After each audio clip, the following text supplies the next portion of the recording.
सोचिए, एक ऐसा सरकारी सिस्टम जो आपसे कहे कि हम आपकी पेंशन में तभी सुधार करेंगे जब आप हमें कोई 20 साल पुराना रिजेक्टेड क्लेम फॉर्म दिखाएंगे। और मजे की बात यह है कि वो फॉर्म खुद उनके ही रिकॉर्ड रूम से गायब हो चुका है। हाँ, मतलब ये सुनने में किसी डार्क कॉमेडी के सीन जैसा लगता है। बिल्कुल। लेकिन आज के समय में ये हजारों पेंशनर्स की हकीकत है। तो आज की हमारी इस गहराई से पड़ताल में हम एक ऐसे विषय को खंगालने जा रहे हैं जो एकदम किसी जासूसी कहानी की तरह है। जहां सबूत मिट चुके थे, फाइलें दफ्तरों से गायब थीं, लेकिन सूचना के अधिकार यानी आरटीआई के एक झटके ने उन गड़े मुर्दों को फिर से उखाड़ फेंका है।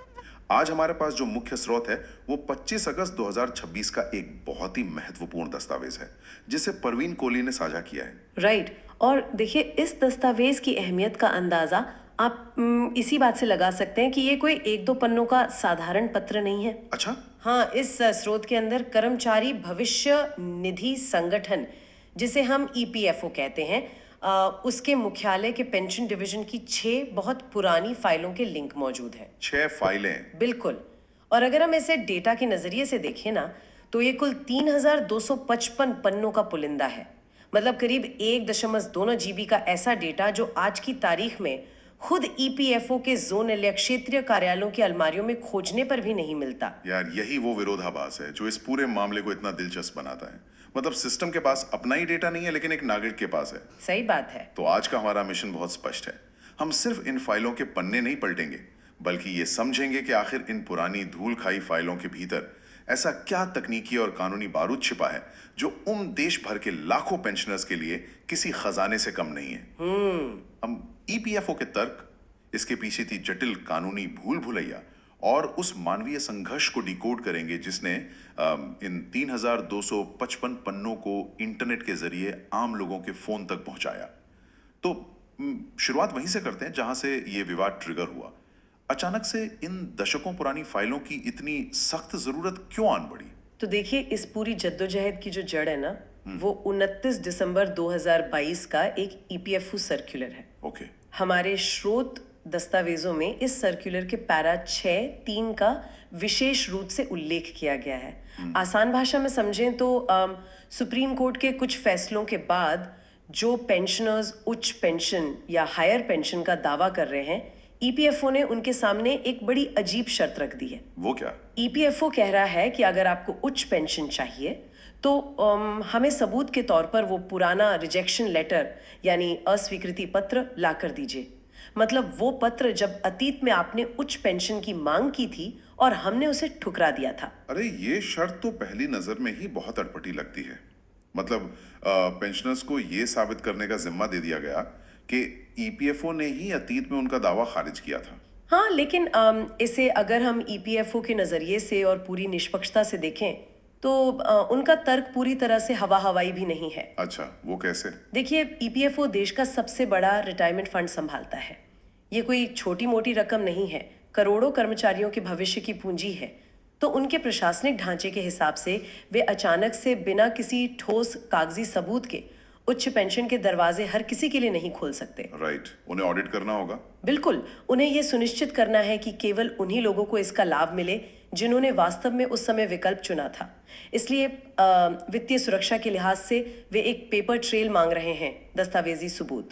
हाँ, ये तर्क अपनी जगह सही है कि फंड की सुरक्षा के लिए सबूत चाहिए, लेकिन यहाँ जो सबसे बड़ी व्यवहारिक खामी है वो ये कि आप उस दस्तावेज की मांग कर रहे हैं जिसका अस्तित्व ही संकट में है। सही कहा आपने। मतलब एक आम इंसान जो 10 या 15 साल पहले रिटायर हो चुका है, उससे ये उम्मीद करना कि वो अपनी पुरानी फाइलों में दीमक से बचाकर एक रिजेक्शन लेटर रखेगा, ये तो जमीनी हकीकत से बहुत दूर है ना। बिल्कुल दूर है। और विडंबना देखिए, जिस ईपीएफओ के पास इन रिकॉर्ड्स को सहेजने के लिए बाकायदा रिकॉर्ड रूम्स हैं, संसाधन हैं, उनके अपने क्षेत्रीय दफ्तर कह दें कि हमारे पास ये फाइलें नहीं है।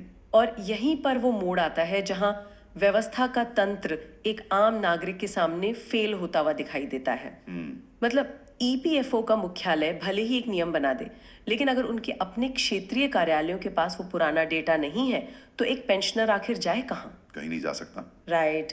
और इसी शून्य को भरने के लिए परवीन कोहली द्वारा आरटीआई के जरिए निकाली गई ये 6 फाइलें एक तरह से संजीवनी का काम करती हैं। वाह। इन 3,255 पन्नों में सिर्फ कोरे कागज नहीं है, इनमें HR dairy, DSIDC, RINL, VSP और सेल जैसे कई बड़े संस्थानों के वही पुराने रिजेक्शन लेटर्स और विभागीय सर्कुलर मौजूद हैं जिन्हें आज EPFO सबूत के तौर पर मांग रहा है। ये तो बिल्कुल वैसा ही है जैसे कोई जीवन बीमा कंपनी आपसे कहे कि हम आपके क्लेम का पैसा तभी पास करेंगे जब आप हमें 20 साल पुराना वो रिजेक्टेड फॉर्म ला कर देंगे जिसे कंपनी ने खुद रद्दी में डाल दिया था। हाँ, बिल्कुल सटीक उदाहरण है ये। और ऐसे में अगर कोई ग्राहक कंपनी के पुराने गोदाम से वो फॉर्म निकाल कर ले आए तो ये कंपनी के लिए भी एक झटके वाली बात होगी। मतलब परवीन कोहली ने बहुत पहले ही EPFO मुख्यालय से ये फाइलें कानूनी तरीके से निकाल कर अपने पास सुरक्षित रख ली थी। ये तो किसी भी नागरिक की दूरदर्शिता का एक बेहतरीन उदाहरण है। हाँ, और इस दूरदर्शिता के पीछे भी ना एक बहुत गहरी कहानी है। ये डेटा कोई रातों रात इंटरनेट पे नहीं आ गया था। अच्छा। देखिए, जब EPFO ने रिजेक्शन लेटर्स की ये शर्त लागू की तो पूरे देश में पेंशनर्स के बीच एक अफरा तफरी मच गई। कई बुजुर्ग पेंशनर्स जो 70 या 80 के दशक में हैं, वे अपने संस्थानों के पुराने पत्र खोजने के लिए दर दर भटकने लगे। उफ, इतनी उम्र में भटकना। हाँ, स्रोत के मुताबिक इसी हताशा के बीच बहुत से लोग सीधे परवीन कोहली के घर पहुंचने लगे, इस उम्मीद में कि शायद उन RTI वाली फाइलों में उनके काम का कोई कागज मिल जाए। और जब उन बुजुर्गों को उन फाइलों में अपने खोए हुए दस्तावेज मिले होंगे तो वो पल कितना भावुक रहा होगा। बिल्कुल। यहीं से हम डेटा के पीछे की उस मानवीय कहानी में प्रवेश करते हैं जो मुझे लगता है इस पूरी पड़ताल का सबसे प्रेरक हिस्सा है। मतलब जब सरकारी मशीनरी हाथ खड़े कर देती है तो लोग खुद कैसे एक दूसरे का सहारा बनते हैं। राइट। स्रोत में स्पष्ट रूप से जिक्र है कि कैसे पेंशनर्स के समुदाय ने आपस में सहयोग किया। और ये सहयोग सिर्फ सांत्वना देने तक सीमित नहीं था, ये एक बहुत ही व्यवस्थित और रणनीतिक कदम था। श्री मेहता और श्री लाल नाम के दो पेंशनर्स ने इस बात को समझा कि हर व्यक्ति दिल्ली आकर फाइलें तो नहीं खंगाल सकता ना। सही बात। तो उन्होंने स्वेच्छा से आगे आकर एक पेशेवर व्यक्ति को काम पर रखा और 14 जनवरी 2023 का दिन इस पूरे आंदोलन के लिए एक ऐतिहासिक दिन बन गया। 14 जनवरी? हाँ। अच्छा। उस दिन सुबह से लेकर देर रात तक परवीन कोहली के घर पर एक स्कैनिंग मैराथन चली। उस पेशेवर व्यक्ति ने 3200 से ज्यादा पन्नों को एक एक करके स्कैन किया। अरे बाप रे, 3200 पन्नों को एक दिन में स्कैन करना कोई मामूली काम नहीं है। बिल्कुल नहीं। ये अपने हकों को बचाने की एक जिद थी। लेकिन यहाँ जो बात मुझे सबसे ज्यादा इंप्रेस करती है वो है इस कच्ची मेहनत के साथ तकनीक का तालमेल। क्योंकि सिर्फ स्कैन कर लेना काफी नहीं था। अगर आप 3200 पन्नों की एक PDF बना भी दें तो उसमें से अपना एक पन्ना खोजना तो भूसे के ढेर में सुई खोजने जैसा है। एकदम सही। यही पर OCR यानी ऑप्टिकल कैरेक्टर रिकग्निशन तकनीक ने गेम बदल दिया। और देखिए, ये तकनीकी पहलू इस पूरी पहल की रीढ़ है। जब आप किसी कागज की फोटो खींचते हैं या उसे साधारण स्कैनर से स्कैन करते हैं तो कंप्यूटर उसे सिर्फ एक तस्वीर यानी इमेज के रूप में देखता है। हाँ, वो बस पिक्सल होते हैं। राइट। कंप्यूटर को नहीं पता कि उस तस्वीर में सेल लिखा है या DSIDC लिखा है। लेकिन OCR तकनीक उस तस्वीर के भीतर लिखे शब्दों की आकृतियों को पहचानती है और उन्हें डिजिटल टेक्स्ट में बदल देती है। मतलब OCR ने उन मृत पड़ी तस्वीरों में जान फूंक दी। बिल्कुल। वो दुर्गापुर स्टील प्लांट में काम करता था तो उसे हजारों पन्ने पलटने की जरूरत नहीं है। वो बस उस PDF को अपने फोन में खोलेगा, सर्च बार में दुर्गापुर टाइप करेगा और उन 3255 पन्नों में जहां जहां वो शब्द होगा वो हाईलाइट होके सामने आ जाएगा। ये तो तकनीक और RTI का ऐसा संगम है जिसने एक आम पेंशनर के हाथ में इतनी ताकत दे दी जितनी शायद सिस्टम के अपने बाबुओं के पास भी नहीं थी। और इस सशक्तिकरण में एक और व्यक्ति का अहम योगदान रहा जिनका जिक्र हमारे स्रोत में बहुत प्रमुखता से है। बेंगलोर के श्री रामास्वामी। अच्छा, उनका क्या रोल था? उनकी सेहत काफी खराब थी, लेकिन उन्होंने इस बात को समझा कि 1.29 GB का डेटा WhatsApp या ईमेल पर भेजना तो लगभग असंभव है। हाँ, फाइल साइज बहुत बड़ा है। तो उन्होंने अपनी खराब सेहत के बावजूद इन भारी भरकम फाइलों को क्लाउड पर अपलोड किया और उनके बिटली लिंक्स बनाए, जैसे bit.ly 3xgziy वगैरह। अरे वाह। इन छोटे लिंक्स की वजह से ये फाइलें देश भर के पेंशनर्स के WhatsApp ग्रुप्स में आग की तरह फैल गईं। ये एक शानदार उदाहरण है कि कैसे कम्युनिटी आर्काइविंग काम करती है। एक ने आरटीआई लगाई, 2 लोगों ने स्कैनिंग की फंडिंग की, एक ने अपना घर दिया और एक बीमार व्यक्ति ने उसे डिजिटल रूप से डिस्ट्रीब्यूट किया। सच में बहुत प्रेरक है। लेकिन अब आते हैं इस कहानी के सबसे जटिल और गहरे हिस्से पर। फाइलें डिजिटल हो गई, सर्च करने लायक बन गई, लेकिन इन पन्नों में तकनीकी रूप से ऐसा क्या दर्ज है जिसने पेंशन प्रणाली को इतने सालों तक उलझा कर रखा? चलिए इस भावुक कहानी से निकलकर इसके कानूनी विश्लेषण में उतरते हैं। ठीक है, तो कानूनी विश्लेषण के लिए हमें इन फाइलों के सबसे अहम हिस्से पर ध्यान देना होगा, जिसे नोटिंग पेजेस कहा जाता है। Noting pages? हाँ, सरकारी कामकाज में जो अंतिम आदेश या सर्कुलर बाहर आता है, वो सिर्फ पहाड़ की चोटी है। असली कहानी उन नोटिंग पेजेस में होती है जो उस फाइल का हिस्सा होते हैं। अच्छा, तो उनमें क्या होता है? इनमें अधिकारी अपनी टिप्पणियां लिखते हैं, आपत्तियां दर्ज करते हैं और ये बताते हैं कि कोई विशेष फैसला किन तर्कों के आधार पर लिया जा रहा है। तो ये एक तरह से उस फैसले का बिहाइंड द सीन्स है। मतलब जब ये फाइलें कोर्ट में जाती हैं तो जज सिर्फ ये नहीं देखते कि आदेश क्या था, बल्कि ये भी देखते हैं कि वो आदेश किस प्रक्रिया से होकर गुजरा। बिल्कुल। और इन्हीं नोटिंग पेजों में 11 नवंबर 2003 के ऐतिहासिक ओटिस एलिवेटर जजमेंट के बाद के घटनाक्रम का पूरा कच्चा चिट्ठा मौजूद है। Otis judgment? हाँ, इस जजमेंट को समझे बिना हम आगे की कानूनी उलझन को नहीं समझ सकते। ओटिस जजमेंट एक तरह से वो ट्रिगर पॉइंट था जिसने ईपीएफओ को ये सोचने पर मजबूर कर दिया कि उच्च पेंशन के मामले में उनसे कहीं कोई बड़ी चूक हो रही है। ओके। अदालत ने तब कुछ ऐसे फैसले दिए थे जो कर्मचारियों के पक्ष में थे। और यहीं से ईपीएफओ के भीतर हलचल शुरू हुई। लेकिन इस पूरी कानूनी बहस के केंद्र में 2 अलग-अलग योजनाएं और उनके विशिष्ट नियम हैं। ईपीएफ और ईपीएस। हमारे श्रोताओं के लिए समझना बहुत जरूरी है कि ये दोनों चीजें कैसे काम करती हैं, क्योंकि सारा कानूनी पेज इसी अंतर पर टिका है। इसे थोड़ा आसान भाषा में डिकोड करते हैं। ठीक है, इसे ऐसे समझते हैं, जब कोई कर्मचारी नौकरी करता है तो उसके वेतन से एक हिस्सा कटकर भविष्य निधि में जाता है और उतना ही हिस्सा नियोक्ता यानी एम्प्लॉयर भी मिलाता है। राइट। ये जो कुल पैसा इकट्ठा होता है, इसके 2 मुख्य हिस्से होते हैं। पहला है ईपीएफ स्कीम 1952। ये एक तरह का गुल्लक है। आप रिटायर होते हैं और आपको एक मुश्त बड़ा अमाउंट मिल जाता है। हाँ, जो कि प्रोविडेंट फंड है। बिल्कुल। और दूसरा हिस्सा है ईपीएस 1995। ये वो फंड है जिसमें से आपको रिटायरमेंट के बाद हर महीने पेंशन मिलती है। यहां तक तो बात बिल्कुल साफ है, एक मुश्त पैसा और मासिक पेंशन। तो फिर ये पैरा 26(6) और पैरा 11(3) का क्या विवाद है जो इन दस्तावेजों में बार बार सामने आ रहा है? विवाद का कारण वेतन की वो सीमा थी जिस पर यह फंड काटा जाता था। मान लीजिए सरकार ने सीमा तय कर दी कि हम सिर्फ 6,500 रुपए तक के वेतन पर ही फंड काटेंगे, भले ही कर्मचारी का असली वेतन 50,000 रुपए क्यों ना हो। ओके। लेकिन ईपीएफ स्कीम 1952 के पैरा 26(6) के तहत एक विकल्प मौजूद था। अगर कर्मचारी और नियोक्ता दोनों चाहें तो वे एक संयुक्त घोषणा पत्र देकर ये चुन सकते थे कि उनका फंड 6500 की सीमा पर नहीं बल्कि उनके पूरे वास्तविक वेतन यानी 50,000 रुपए पर काटा जाए। अच्छा। इससे उनका गुल्लक यानी ईपीएफ बहुत तेजी से भरता था। तो पैरा 26(6) ने कर्मचारियों को अपने पूरे वेतन पर पैसा जमा करने की आजादी थी, पर ये तो ईपीएफ यानी गुल्लक की बात हो गई। और यही सबसे बड़ा मोड़ है।